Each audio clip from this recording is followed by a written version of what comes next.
Olá e sejam bem-vindos ao canal. Antes do vídeo começar, não se esqueça de se inscrever no canal e deixar o like. Dom Carlos I, nascido em Lisboa no dia 28 de setembro de 1863, era filho do rei Dom Luís I e da rainha Dona Maria Pia de Saboia. Desde tenra idade, recebeu educação esmerada e foi preparado para assumir o trono português. Demonstrando grande interesse pela marinha, Dom Carlos I seguiu essa carreira com entusiasmo, viajando por diversas cortes europeias. Em 1886, uniu-se em matrimónio com a princesa Dona Amélia de Orleans, consolidando laços dinásticos e políticos. Em 1889, após a morte do seu pai, Dom Carlos I ascendeu ao trono. Logo no início do seu reinado, a 10 de janeiro de 1890, enfrentou o ultimato inglês que representou um golpe brutal. Portugal, obrigado a ceder vastos territórios africanos aos ingleses, mergulhou numa grave crise financeira e numa instabilidade governativa quase permanente.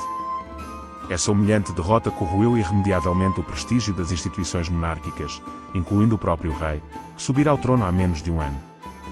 Aos olhos da opinião pública, a monarquia revelava-se incapaz de defender os interesses nacionais. Apesar das dificuldades, Dom Carlos I destacou-se por sua excepcional habilidade diplomática. Conseguiu recolocar Portugal no centro da Europa, recebendo diversas visitas de chefes de Estado europeus e promovendo a cultura e a ciência no país. O reinado de Dom Carlos I foi marcado por crises políticas e económicas, agravadas pelo sistema rotativo, que dividia o poder entre dois partidos, e pela falta de líderes carismáticos. Essa instabilidade política gerou tensões e desafios durante todo o seu governo. Em 1906, João Franco assumiu o governo e implementou reformas controversas, gerando grande oposição. Dom Carlos I, apoiando João Franco, tornou-se ainda mais impopular entre os monárquicos e republicanos, intensificando a instabilidade política. No ar pairava uma ameaça silenciosa: o povo infeliz vivia sob o jugo do medo e da fome. A falta de consenso entre os políticos apenas agravava a situação.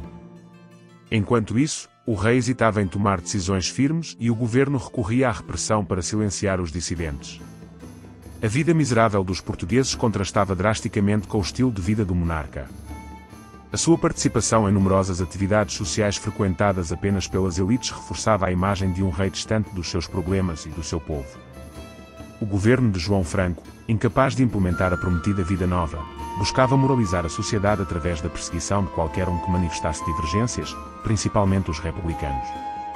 A imprensa, sob censura rigorosa, vivia tempos de exceção, impedida de informar livremente a população. Habitualmente após o Ano Novo, a família real portuguesa deixava a capital e partia para a sua propriedade em Vila Viçosa. O mês de janeiro de 1908 foi passado em caçadas nas tapadas, passeios a cavalo, caminhadas entre os sobreiros, a tirar fotografias que seriam usadas para ilustrar as revistas da época, tertúlias e missas. A família real portuguesa vivia os últimos dias felizes em Vila Viçosa, rodeada de amigos e acolhida carinhosamente pela população. Mas a aparente tranquilidade onde o rei se encontrava, logo seria abalada. A tensão crescente ameaçava explodir num conflito de proporções imprevisíveis. No dia 28 de janeiro de 1908, vários republicanos juntaram-se armados, junto ao elevador da biblioteca em Lisboa, na tentativa de um golpe de Estado. Denunciados, foram presos e acusados de conspirarem contra o governo e a monarquia. Face à gravidade da situação, a família real regressou a Lisboa no dia 1 de fevereiro de 1908, percorrendo o Alentejo de comboio numa viagem tranquila, marcada apenas por um pequeno descarrilamento perto da estação ferroviária de Casa Branca, que atrasou a chegada da comitiva à capital portuguesa, mas o que se seguiu seria um capítulo trágico na história de Portugal. Ao desembarcarem no Barreiro, a família real embarcou num vapor que os levaria ao Terreiro do Paço. Ali, eram aguardados pelo governo e por diversos dignitários da corte. Após os cumprimentos protocolares, Dom Carlos I, a rainha Dona Amélia e os seus filhos, Dom Luís Filipe e Dom Manuel, subiram numa carruagem aberta rumo ao Palácio das Necessidades. A carruagem, desfilando pelo Terreiro do Paço, foi recebida por uma multidão que se reunia para saudar o rei. Mas no meio dos aplausos, o horror aconteceu. Disparos ecoaram pela praça, atingindo a carruagem real. O rei Dom Carlos I, alvo principal do ataque, foi mortalmente ferido e tombou imediatamente.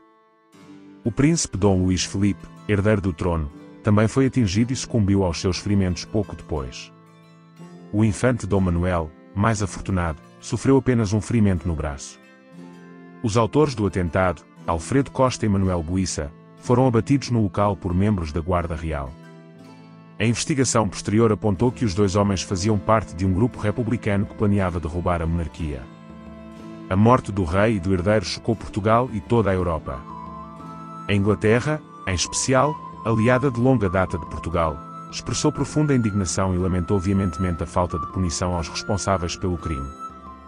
A impunidade dos chefes do atentado teve como pano de fundo a queda de João Franco, primeiro-ministro da época.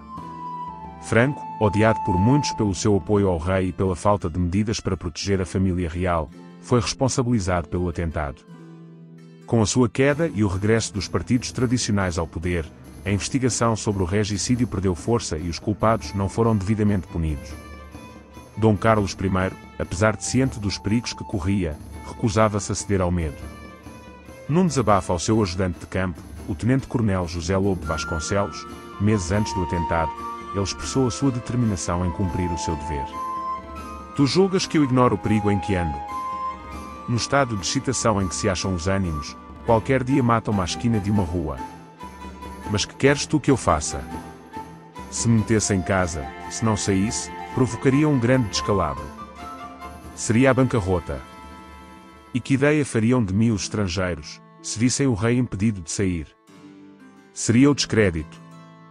Eu, fazendo o que faço, mostro que há sossego no país e que tenha respeito pela minha pessoa. Cumpro o meu dever. Os outros que cumpram o seu. O regicídio de 1 de fevereiro de 1908 marcou um ponto de viragem na história de Portugal. A morte do rei e do herdeiro abalou as bases da monarquia e acelerou o processo que levaria à implantação da República em 1910.